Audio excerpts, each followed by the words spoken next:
In December 1941, the same month as Japanese planes infamously attacked Pearl Harbor, the Imperial Japanese Navy and Army was beginning a lightning campaign in Southeast Asia and the East Indies. Over the course of just 3 months, they would overrun almost the entire region in a remarkable string of victories.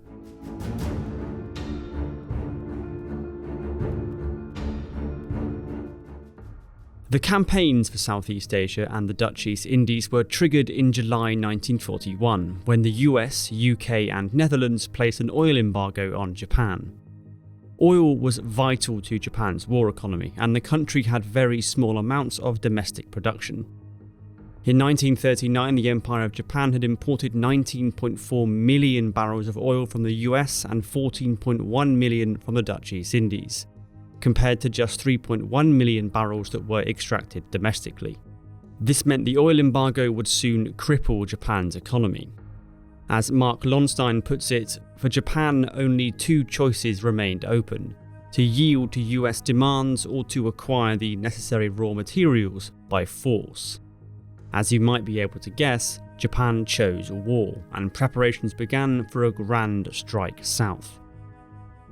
As Japan did not have enough shipping to launch simultaneous invasions across the entire region, their planners devised a plan to take the East Indies sequentially. First to be attacked would be Malaya, Borneo and the Philippines. Following this would be an island-hopping campaign concluding with the invasion of the capital of the Dutch East Indies, Java. Key to this plan was a relentless pace and overwhelming firepower from both the air and sea. As such, a large portion of the Japanese fleet was assigned to the Southern Expeditionary Force: 1 light aircraft carrier, 2 battleships, 12 heavy cruisers, 4 light cruisers and 52 destroyers. Under the overall command of Vice Admiral Nobutake Kondu, the Navy would provide close escort and support the invasion convoys as they progressed south. As for a relentless pace, the Japanese wasted no time. By Christmas 1941, large parts of Malaya had fallen, as well as both Kuching and Miri in British Borneo. When the island of Jolo, west of the Philippines, was seized, Japan had the required air bases to cover the first phase of the attacks on the Dutch East Indies. As Japan's fleet carriers were busy elsewhere, capturing air bases suitable for land-based aircraft to use was vital for covering the advance. The Japanese force was large, manned powerful modern ships, and was extensively trained, with the support of a very powerful aviation arm, highly skilled in attacking maritime targets. All things that the opposing Allied force was not and did not have. The Allied naval forces in Southeast Asia in December 1941 were a disparate bunch, representing the differing pre-war priorities and dispositions of 3 navies and 4 nations. After the British capital ships Prince of Wales and Repulse were sunk off the coast of Malaya barely 2 days into the campaign, the largest Allied force in the region was Admiral Thomas Hart's US Asiatic Fleet.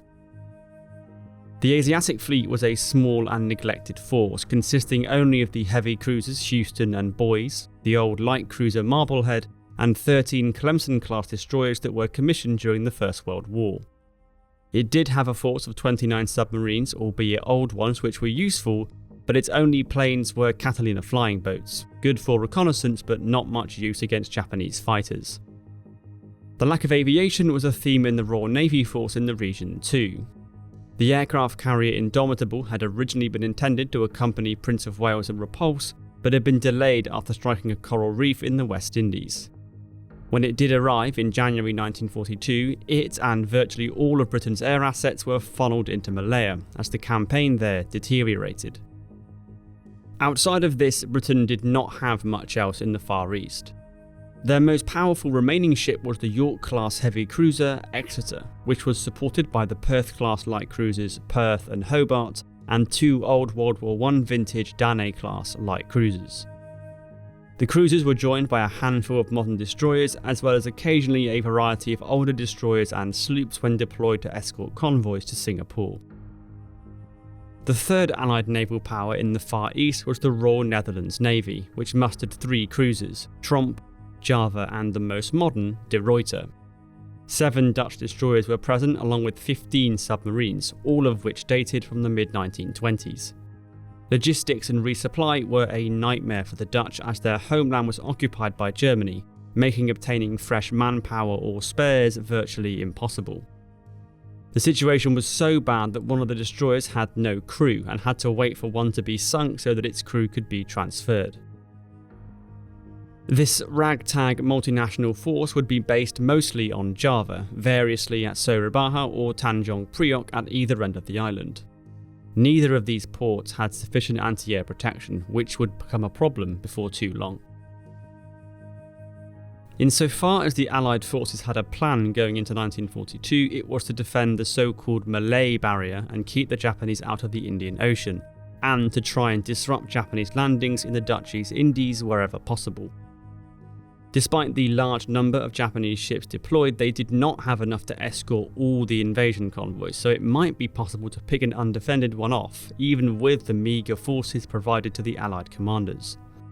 Before too long, the Americans were doing just that.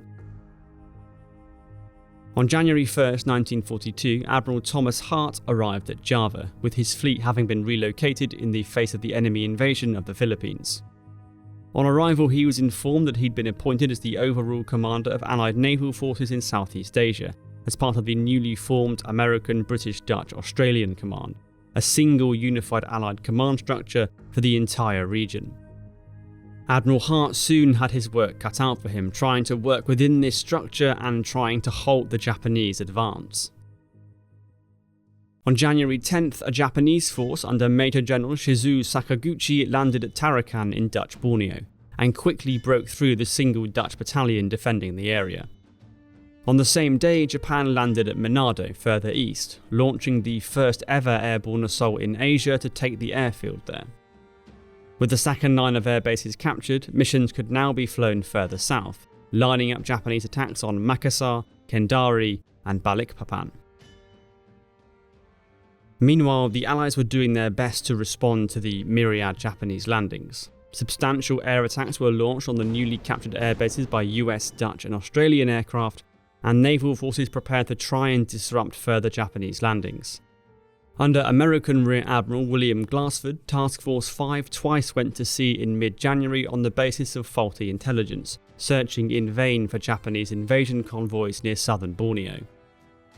On January 20th, the cruiser Boys hit an uncharted reef and suffered a 100-foot gouge in her side, forcing the cruiser to be withdrawn from Southeast Asia entirely and Glassford's ships to return to port. 2 days later, a Catalina flying boat spotted a Japanese invasion convoy heading south to Balikpapan. Admiral Hart ordered Task Force 5 to engage, but in the intervening days Houston and 2 destroyers had been reassigned to escort a convoy, and Marblehead had developed engine trouble.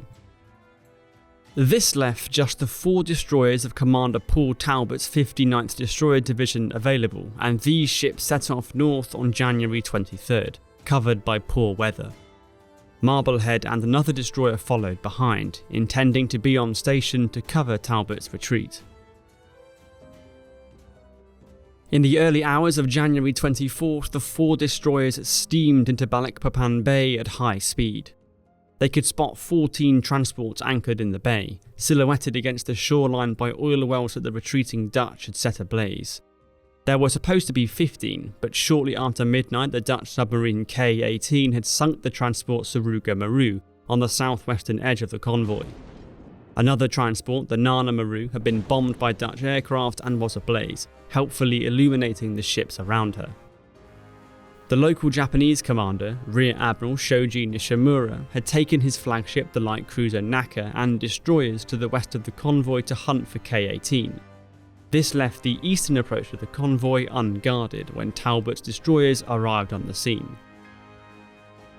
They quickly got stuck in, sinking 4 Japanese transports over the next hour and damaging others for the cost of just a single shell hit sustained on the USS John D. Ford.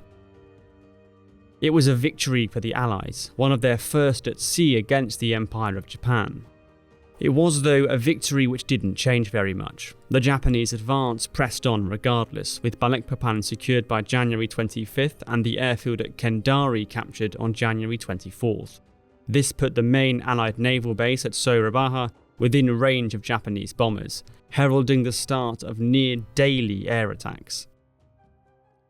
Things soon got worse for the Allies when on February 4th Japanese bombers attacked the Allied striking force while it was attempting to hinder landings at Makassar, damaging Houston and forcing Marblehead to be sent back to the US for repairs. The Japanese march southwards continued unabated. Makassar fell on February 9th and Singapore on February 15th. This marked the final collapse of British Malaya and opened up Sumatra to Japanese attack. No time was wasted. Before Singapore had even officially surrendered, airborne troops were being dropped over Palembang, the southernmost part of Sumatra, and home to 2 key Allied air bases and several important oil refineries. The Allied defence held initially, but the following day there was a large supporting amphibious invasion, which overran the remaining Allied troops here by February 16th. With the loss of southern Sumatra, the net around Java had closed from the west, and just days later, the same happened on the eastern side. In mid-February, 4 Japanese fleet carriers arrived in the Java Sea, launching a devastating air raid against Port Darwin in Australia on February 19th. 188 planes attacked the Australian port, sinking 9 ships in the harbour and destroying many of the facilities, crippling the Allied ability to bring supplies into the Dutch East Indies from this direction. On the same day, Japanese troops landed on the island of Bali, seeking to wrest control of the airfield at Denpasar from the Dutch authorities. The Allies hurled what naval and air forces they had available at the landings, but it was to no avail. Bali was soon controlled by Japan, and 2 Allied ships were lost in the process. The next day it was Timor's turn, as Japanese troops under Colonel Doi Sadashichi overran the island, both the Dutch and Portuguese controlled parts. Amidst this maelstrom, on February 12th, the Allies appointed a new naval commander, Vice Admiral Conrad Helfrich, who was determined to mount whatever resistance he could to defend the last bastion of the Dutch East Indies, Java.